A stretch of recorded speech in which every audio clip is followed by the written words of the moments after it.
원시 시대부터 현대 사회까지 우리들의 변하지 않는 관심거리는 먹거리입니다. 먹고 사는 것. 우리 다은이가 아빠 엄마가 나갔다 오면 간식 사왔어요? 늘 먹을 거를 물어요. 여러분, 이것을 전문 용어로 경제 또는 경제활동이라고 말해요. 우리가 이 땅을 살아가는 동안 제도화된 틀 안에서 경제활동을 해야 합니다. 그런데 이 경제활동이 인간의 구원과 매우 깊게 연관되어 있다는 사실을 잘 몰라요. 성도들의 경제활동, 돈을 벌고 쓰고 하는 이 모든 먹고 마시고 자고 이런 모든 경제활동의 삶이 우리의 구원의 지표가 된다는 사실을 잘 모릅니다. 여러분, 이 세상에는 두 가지 경제 원리가 존재합니다. 하나는 하나님의 경제고 또 하나는 인간의 경제입니다. 인간의 경제 뒤에는 사탄의 모략, 사탄의 어떤 전략들이 있는 것이죠. 그동안 우리는 구원받기 전에 예수님을 모를 때 우리는 인간의 경제 체제 안에서 살았어요. 그러나 복음을 듣고 예수 그리스도를 믿음으로 구원의 여정을 시작한 성도들은 이제 하나님의 경제 체제 안에서 그 원리대로 살아가야 하는 겁니다. 아멘. 그러나 거의 대부분의 사람들은 여전히 인간의 경제 체제 안에서 살아갑니다. 그 이유는 교회에서 하나님의 경제 원리를 가르치지 않아요. 종교와 사회를 분리합니다. 종교와 세상을 분리합니다. 믿음과 우리의 삶의 현실을 분리합니다. 그렇기 때문에 실질적으로 우리가 먹고 마시고 자고 또 누리고 쓰는 이 모든 돈을 사용하는 방법에 대해서 성경에 있는 말씀을 가르치지 않아요. 우리가 구원받은 하나님의 성도가 됐어요. 우리 안에 성령께서 우리를 이끌어 가십니다. 그러나 교회들이 이러한 하나님의 경제 원리를 가르쳐야 우리가 구원받은 하나님의 자녀로서 그러한 삶을 하나님께서 기뻐하시는 삶을 살 수 있는 것 아닙니까? 먼저 우리에게 익숙한 우리 몸에 배어있는 인간의 경제 원리는 착취입니다. 사회학자들은 현대 사회를 가리켜 이렇게 말해요. 노동력 착취 사회.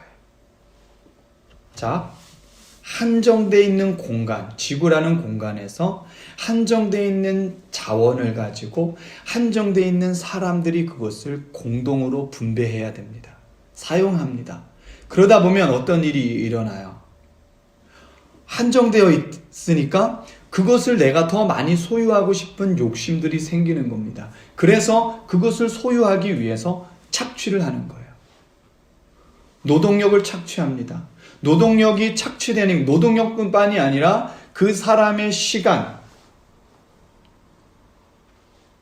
그 사람의 생각, 아이디어, 그 사람의 땀까지 다 착취하는 거예요. 그러다 보니까 사회학자들은 이어서 이렇게 말합니다. 우리가 사는 현대사회는 과로사회이다. 왜 과로사회예요? 노동력이 착취당하다 보니까 과로할 수밖에 없는 거예요. 여러분, 내가 일한 만큼 수입을 얻는다면 피곤해도 피곤하지 않을 것 같아요. 그렇죠? 이런 사회예요. 그러다 보니까 이 사회는 다시 이런 사회를 만듭니다. 분노 사회. 그러니까 뭐 하나 탁 터지면 막 분노가 일어나고 쏟아져 막 나오는 거예요. 네가 잘했니 못했니 서로 싸우고 폭동이 일어나고. 그럼 이러한 인간의 경제체제, 이런 시스템을 이끌어가는 그 뒷 배경에 누가 있습니까? 사탄이 있는 겁니다. 사탄의 전략이 있는 거예요. 사탄은 우리 안에 있는 자아 안에 있는 탐욕과 욕심과 자기 중심과 이기적인 그것을 부각시켜서 계속적으로 우리를 피폐하게 만드는 거죠. 이러한 일련의 과정 속에서 사회는 계속되는 상처와 분노 사이클에 반복되는 것입니다. 여러분 부자가 되기를 원하십니까? 그렇다면 여러분이 부자가 되기 위해서 여러분 주위에 있는 누군가가 가난해져야 돼요. 그것이 세상의 경제 논리라는 것입니다. 그러나 여러분 하나님의 경제 체제, 하나님의 경제 원리는 다릅니다. 인간의 경제 원리가 착취였다면 하나님의 경제 원리는 나눔이에요. 제가 뭐 축협 광고하는 것도 아니고 나누면 기쁨 2배. 축협 광고가 아니라 나누면 기쁩니다. 기쁨뿐만이 아니라 실질적으로 나누는 만큼 양이 늘어나요. 이거 이해가 안 되지 않습니까? 그런데 하나님의 경제 원리는 그렇습니다. 하나님의 말씀을 붙들고 그분의 경제 원리에 따라 나누는 삶을 살면 더 많아지고 풍성해지는 것입니다. 다시 말하면 하나님께서 주신 자원들을 나누면 나눌수록 풍성해진다는 것이죠. 내 것을 나누면 손해일 것 같지만 그렇지 않습니다. 그 이유는 하나님의 경제체제는 하나님의 공급자가 되시기 때문에 그래요. 그분은 무한하신 분이에요. 우리가 이 조그만한 지구 안에서 사람들이 얽혀서 살고서 한정된 자원 안에서 서로 막 이걸 가지려고 얽히고 설키지만 하나님은 우주보다 크신 분입니다. 아멘. 그분의 자원은 무한합니다. 그분이 우리의 공급자가 되시기 때문에 우리는 나눌수록 더 풍성해지는 거예요. 아멘. 이것이 바로 하나님의 경제 원리입니다. 하나님의 사랑으로 나눔의 삶을 산다면 하나님은 그런 사람들에게 더 많은 자원을 허락하실 거예요. 성경에 이런 예들이 있습니다. 오병이어의 기적사건인 그 예예요. 한 소년의 물고기 2마리와 떡덩어리 몇 개죠? 2어. 오병이어. 5개 떡에 물고기 2마리. 그거 한 사람의 도시락밖에 안 됩니다. 그런데 그것을 예수님께로 드렸습니다. 나누기 위해서 드린 거잖아요. 그 사람들의 필요를 채우기 위해서. 아주 작은 것이지만 한 사람의 도시락밖에 안 되지만 그것을 나누자 어떤 일이 일어납니까? 5,000명이 넘게 먹고 12강주리가 남아요. 이게 바로 하나님의 경제 원리인 거예요. 또 있어요. 3년 동안 기근이 생겨서 먹거리가 사라져버리는 그 시대, 엘리야 시대. 엘리야가 한 과부집으로 보내지게 됩니다. 그 과부에게 남은 것은 떡덩이 하나밖에 없어요. 그런데 그것을 엘리야에게 나누자 3년 동안 그들의 떡덩이가 반죽그릇이 부족함이 없이 계속 채워지는 기적을 경험합니다. 아멘. 인간 경제로 볼 때는 말도 안 되는 일 같지만 하나님의 경제 원리, 하나님의 체제 안에서는 이 나눔의 원리가 이런 놀라운 역사들을 일으킨다는 것입니다. 아멘. 그렇다면 우리는 어떻게 하나님의 경제 원리를 누리며 살 수 있을까? 우리는 우리의 주인이 되시는 하나님의 역할을 3가지를 알아야 돼요. 그것을 배워야 돼요. 우리의 주인이신 하나님이 하나님의 경제 원리에서 우리에게 어떠한 역할, 하나님께서 어떠한 역할을 하는지 우리가 알게 되면 우리는 믿음으로 이 길을 갈 수 있다는 것이죠. 하나님께서 어떤 방식으로 인간의 경제를 주관하고 이끌어 가시는가에 대한 이해와 믿음이 있어야 합니다. 그 첫 번째는 소유권입니다. 따라해 볼까요? 소유권. 여러분 소유권이 뭡니까? 소유권과 먼저 소유에 대한 차이, 개념 차이에 대해서 이해해야 하는데 소유라는 것은 내가 갖고 있는 겁니다. 그런데 이 지분을 누가 갖고 있느냐가 중요한 거죠. 그것이 소유권이에요. 예를 들면 임대인과 임차인이 있습니다. 우리가 이 예배당을 임차한 거예요. 우리는 임차인입니다. 그래서 이 공간을 산 거예요. 일정한 금액을 지불하고 이 공간을 사서 이 공간을 내가 원하는 만큼 마음껏 사용할 수 있는 거예요. 그런데 이 공간이 실질적으로 우리 겁니까? 아니에요. 임대인, 그러니까 이 소유권을 가지고 있는 건물주가 이 공간에 대한 소유권을 갖고 있는 거예요. 하나님의 경제 원리도 마찬가지입니다. 이 세상을 누가 만드셨어요? 하나님께서 창조하셨습니다. 하나님께서 창조하셨다라는 것은 이 세상의 주인이 누구십니까? 하나님이에요. 우리는 그것을 빌려 쓰는 거예요. 이해가 되십니까? 그러니까 우리의 것이 없는 거예요. 에이, 우리 집 제 명의로 돼 있는데요? 제 건데요? 세상의 경제 논리는 그렇습니다. 그런데 하나님의 원리는 제 거 아닙니다. 하나님의 것이에요. 모든 것이 하나님의 것이라는 것을 우리는 기억할 필요가 있다는 거예요. 하나님께서 우리에게 잠시 맡겨 놓으신 거예요. 우리의 시간, 우리의 재물, 우리의 물질, 우리의 건강, 우리의 인생, 이 모든 것이 우리 것이 아니라 하나님 것인데 하나님께서 잠시 우리에게 맡겨주신 거예요. 그렇다면 우린 누구의 뜻대로 이것을 사용해야 합니까? 하나님의 뜻대로. 그래서 우리는 청지기라는 말이 여기서 나오는 거예요. 청지기는 주인입니까? 아니에요. 맡은 자입니다.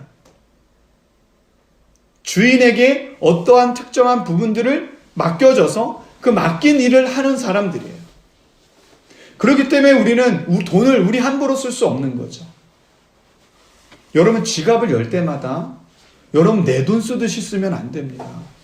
여러분 내 돈이면 내 마음대로 쓸 수 있어요. 그런데 이것이 내 돈이 아니라 하나님의 것입니다. 그럼 여러분이 지갑을 한번 열 때마다 하나님을 생각해야 돼요. 지갑을 열어서 값을 지불하고 내가 원하는 것들을 소유하기 위하여 살 때마다 우리는 이 모든 것이 하나님의 것임을 기억해야 합니다. 그래서 우리의 욕심과 자아가 원하는 대로 사는 것이 아니라 하나님께서 원하시는 방법, 원하시는 그 뜻을 따라서 우리는 살아야 돼요. 구매하고 지불해야 되는 것입니다. 아멘? 그래서 오늘 본문에 보면 사도행전 4장에 보면 이렇게 이야기하잖아요. 32절에 자기 재물을 조금이라도 자기 것이라 하는 이가 하나도 없더라. 자기의 재물이에요. 분명한 재물이에요. 자기의 돈, 자기의 재산을 조금이라도 단 하나도 자기의 것으로 여기지 않는데요. 이것이 구원받은 사람들의 삶의 태도, 하나님 나라의 경제 원리로 살아가는 참된 모습인 것입니다. 아멘? 여러분 우리의 모든 소유권이 누구에게 있다고요? 하나님께 있다고요. 우리의 전부가 누구의 것이라고요? 하나님의 것이라고요. 이것을 우리는 이해해야 합니다. 구원받은 하나님의 백성들은 이것을 기억하고 이것을 늘 머릿속에 담아놓고 생각해야 합니다. 아멘? 여러분의 지갑이 열릴 때마다, 여러분의 지갑을 열어서 물건의 값을 지불할 때마다 여러분 이 모든 것이 하나님의 소유권이라는 사실을 기억하고 신중하셨으면 좋겠습니다. 아멘. 두 번째는 하나님의 통제권입니다. 따라해볼까요? 통제권. 37절에 보면 이렇게 말합니다. 그가 밭이 있음에 팔아 그 값을 가지고 사도들의 발 앞에 두니라. 그가 밭이 있음에 팔아 그 값을 가지고 사도들의 발 앞에 두니라. 바나바라는 사람이에요. 원래 이름은 요셉입니다. 요셉인데 바나바라고 붙여준 이유는 위로의 아들이다. 어떤 위로의 아들입니까? 예루살렘 교회의 성도들 가난한 사람들이 많았잖아요. 그런데 오늘 본문에 가난한 사람들이 분명히 많았는데 오늘 본문에 뭐라고 말씀하시냐면 가난한 자가 없더라 라고 말합니다. 그 이유는 하나님께서 내게 주신 이 물질, 이 재물이 하나님의 통제하에 있다라는 사실을 알았던 요셉이 자신의 전 재산을 사도들 앞에 내어놓았다라는 거예요. 사도들 앞에 내려놓았다라는 것은 하나님 앞에 맡겼다라는 겁니다. 그 이야기는 뭐예요? 하나님께서 원하시는 대로 그것을 더 주고 싶은 사람에게 주고 통제하고 다스릴 수 있다라는 것입니다. 아멘. 하나님께서는 당신의 소유를 누구에게 맡길지 결정할 수 있는 결정권이 있는 거예요. 그렇다면 여러분, 하나님이 어떤 사람에게 더 많이 맡기실까요? 내 욕심대로 하나님 주신 그 하나님의 물질을 가지고 내가 원하는 대로 막 사고, 내가 먹고 싶은 거 사고, 내가 원하는 대로 내가 오직 나를 위해서 쓰는 사람에게 하나님께서 많이 맡기실까요? 그러면 이것을 가난한 자들에게 나누고 베풀고 섬기는 하나님의 경제 원리대로 사는 사람에게 맡기실까요? 두 번째입니다. 하나님께서는 하나님의 통제권을 가지고 하나님의 경제 원리로 살아가는 사람, 나눔의 삶을 실천하는 자들에게 풍성하게 채워주시고 그 사람들에게 더 많이 맡겨주시는 겁니다. 누가복음 19장 7절을 한번 읽어볼게요. 누가복음 19장 17절입니다. 제가 읽겠습니다.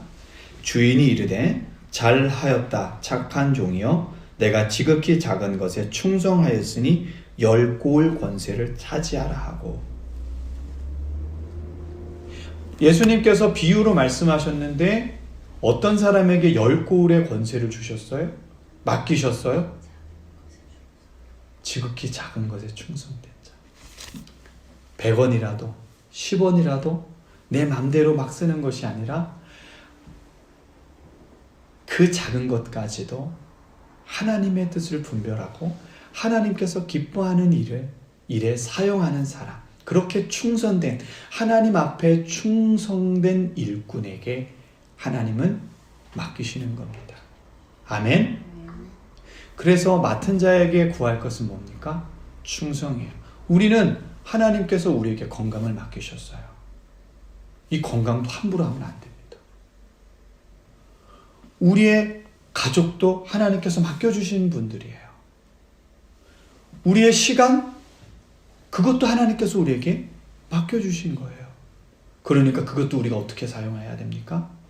우리 멋대로 사용하는 것이 아니라 지극히 충성되게 하나님의 뜻에 합당하게 우리가 그것을 사용해야 할 줄 믿습니다. 아멘. 이제 우리가 세 번째 이해해야 할 것은 하나님의 공급권입니다. 따라할까요? 공급권. 네, 공급권이라는 것은 우리가 서론에 이야기했듯이 공급해 주시는 것. 그런데 하나님은 어떤 분이에요? 무한하신 분이에요. 그러니까 그분께서 우리를 공급해 주신다는 사실을 우리는 기억할 필요가 있습니다. 예수님께서 마태복음 6장에 뭐라고 말씀하시냐면 너희는 먼저 그 나라와 그 의를 구하라. 그리하면 이 모든 것을 너에게 더하시리라. 여기서 이 모든 것을 더하신다는 그 앞절에 32절에 뭐라고 기록되어 있냐면 너희는 이방인들과 같이 먹고 입고 쓸 거 구하지 않아도 돼. 에? 먹고 입고 쓸 거 구하지 않아도 된다고요? 왜요? 하나님이 공급자가 되시기 때문에 그래요. 하나님께서 당신의 뜻과 의를 쫓아서 살아가는 모든 사람들, 그것을 갈망하는 사람들에게, 그런 하나님의 나라 안에 사는 사람들에게는 이 모든 것이 필요한지를 예수님께서 아신대요. 예수님께서 이 모든 필요를 아시기 때문에 이 필요를 채워주신다는 겁니다. 그래서 우리가 해야 될 것은 뭐예요? 그 나라와 그 의를 구하는 거예요. 이 인간 경제가 만들어 놓은 이 파멸을 하나님 막아주세요. 하나님의 나라와 하나님의 의가 이 땅 가운데 이루어질 수 있도록 하나님의 나라가 이 땅 가운데 오시옵소서라고 간구하고 기도하고, 그렇게 간구하고 기도하는 사람은 어떻게 살아요? 하나님의 경제 원리를 가지고 나누는 삶을 살아갑니다. 그런 사람들에게 오늘 예수님께서는 어떻게 하신다고요? 채워주신다고요. 우리의 모든 필요, 우리가 우리의 안에 있는 욕심과 탐욕이 아니에요. 하나님께서 바라보실 때 우리에게 그 필요한 모든 거, 먹고 입고 자고 쉬고 나누는 건강, 시간, 물질, 이 모든 자원들을 무한대로 공급해 주신다는 겁니다. 아멘. 그렇기 때문에 하나님의 공급권을 알기 때문에, 하나님께서 우리의 모든 것을 공급해 주신다는 사실을 알기 때문에 우리는 나눌 수 있는 거예요. 왜요? 이것을 나누면 하나님께서 또 채워주신다는 사실을 알기 때문에 움켜쥐는 삶이 아니라 나누는 삶을 살 수 있다는 것입니다. 여러분, 물이 흐를 때는 아주 신선한 일급수입니다. 그러나 그 물이 고일 때는 어때요? 썩는 거예요. 세상의 경제 원리로 그것을 움켜쥐면 다 썩어버립니다. 파멸에 이르러요. 파멸에 이릅니다.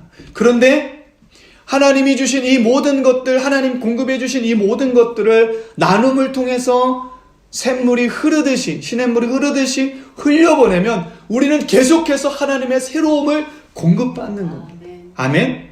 이것을 우리가 하나님의 이 놀라운 세 가지 역할을 이해할 때 우리는 하나님의 경제 원리 안에서 참된 자유와 만족과 기쁨을 누리며 살 수 있는 거예요. 그래서 우리가 나누는 삶을 살 수 있는 것입니다. 여러분, 마태복음 6장 30절에 뭐라고 말씀하십니까? 하물며 너희일까 보냐. 새들도 식물들도 이렇게 하나님께서 먹이시고 입히시는데 하나님의 형상대로 지은 나의 아들, 딸들을 하물며 너희일까 보냐. 하나님께서 다 채우신다는 겁니다. 아멘.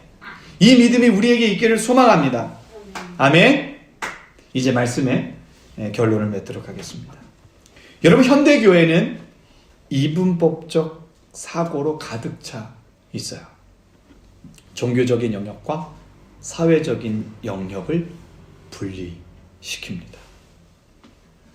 그래서 천국은 죽어서 가는 거예요.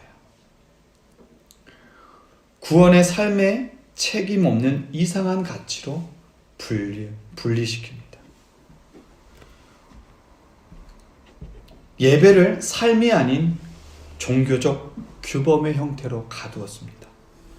이러니까 삶의 변화가 없는 구원의 확신에 빠져버린 거예요.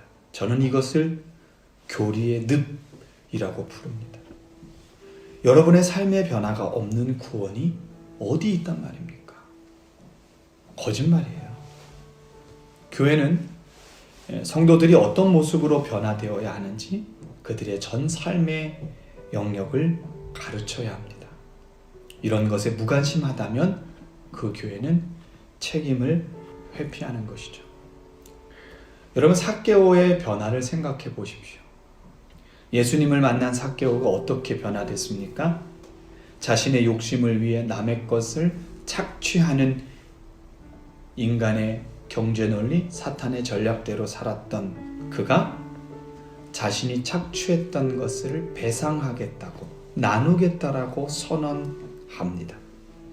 이러한 삭개오의 삶의 변화는 우리의 구원이 어떻게 증명되고 있는지를 보여주는 단적인 예입니다. 구원받은 성도들은 하나님의 사랑과 공급하심을 받아들이고 빼앗는 것에서 주는 것으로 경제의 방식을 바꿔야 합니다. 세상의 경제는 사고 파는 것이지만 하나님 나라의 경제는 주고 받는 것입니다. 오늘 이 놀라운 하나님 나라 경제 원리가 오늘 사도행전 4장에 이렇게 잘 기록되어 있잖아요. 하나님은 지금도 우리에게 이러한 원리로 살아갈 수 있다는 확신을 주고 계십니다. 여러분, 인간 경제에서 벗어나 하나님의 경제, 나눔을 실천할 수 있는 우리의 삶이 되기를 소망합니다. 아멘. 우리 함께 기도하겠습니다.